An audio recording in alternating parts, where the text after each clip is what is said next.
নমস্কার। Spiritual bulletin চ্যানেলের সকল শ্রোতা ও দর্শককে জানাই সাদর সুস্বাগতম। আমাদের কাছে অনেকেই প্রশ্ন করেছেন, জপ, ধ্যান, পুজো, অর্চনা, স্মরণ, মনন, বন্দনা ঈশ্বরের সব সময়ই করে চলেছি, কিন্তু সিদ্ধ মনোরথ হতে পারছি না কেন? কি অসাধারণ প্রশ্ন! আর এই রকম অসাধারণ প্রশ্নের উত্তর দিয়েছেন স্বয়ং শ্রীমৎ স্বামী বিরজানন্দজি মহারাজ।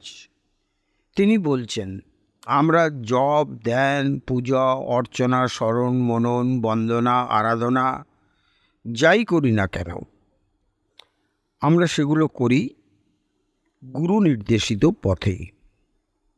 সুতরাং আমাদের সাধনার সিদ্ধিলাভের জন্য গুরুর একটি অনস্বীকার্য ভূমিকা রয়েছে, অপরিসীম গুরুত্ব রয়েছে।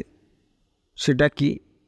শ্রীমৎ স্বামী বিরজানন্দজি বলছেন, গুরু বাক্য অর্থাৎ গুরুর কথা অভ্রান্ত বলিয়া বিশ্বাস করিয়া না চলিলে ধর্মরাজ্যে কখনো উন্নতি লাভ করিতে পারা যায় না।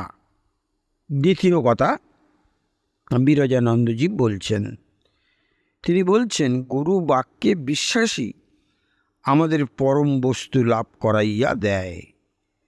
কায় মনোবাক্যে তাহার উপদেশ কার্যে পরিণত করিতে চেষ্টা করিতে হইবে। কিছুদিন চেষ্টা করিয়া কিছু হইল না বলিয়া তাহা পরিত্যাগ অপেক্ষা ধৃষ্টতা আর কিছু হইতে পারে না।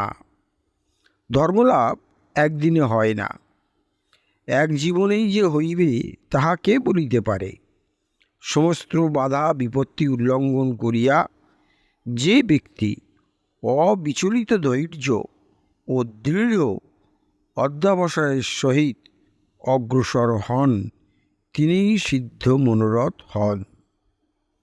তাহলে বোঝা গেল, স্বামী বিরজানন্দজির কথা থেকে আমরা বুঝতে পারলাম যে গুরু বাক্যে বিশ্বাস না থাকলে, গুরুর কথায় বিশ্বাস না থাকলে আমরা যতই সাধন ভজন করি না কেন, জপ ধ্যান করি না কেন, আমরা কিন্তু আমাদের লক্ষ্যে পৌঁছতে পারবো না।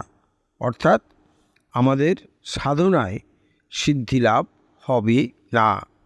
আবার এখানে একটি কথা শ্রীমৎ স্বামী বিরজানন্দজি বলছেন, গুরুর বাক্য কায় মন বাক্য দিয়ে পালন করতে হবে। এই জায়গাটা কিন্তু আমাদের একটু বোঝার দরকার আছে। কায় মন বাক্য মানে শরীর দিয়ে, মন দিয়ে এবং কথা দিয়ে। এই তিনটি দিয়ে তবেই গুরুর বাক্য পালন করা সম্ভব এবং করতে হবেই, নচেত কিন্তু সাধনায় সিদ্ধি লাভ হবে না। এমনটাই বলছেন শ্রীমৎ স্বামী বিরজানন্দজি।